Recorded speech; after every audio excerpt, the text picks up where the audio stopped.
Companies typically analyze their actual data using SQL, leveraging dimensional structures such as OLAP cubes. However, these systems are not suitable for planning purposes. Planning is usually carried out in Excel, which lacks dimensional and transactional capabilities. As a result, the analysis of actual and planned data occurs separately on independent platforms, making it difficult to gain a comprehensive view of business performance. ABUX bridges this gap by integrating the capabilities of both SQL-based database management and Excel. It provides the capability for cost allocations across dimensions and enables product-level cost planning.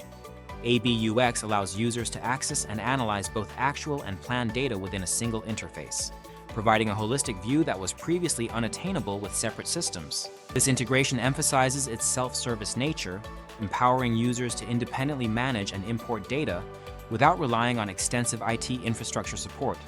Consequently, users gain greater autonomy and flexibility in their data management and analysis processes.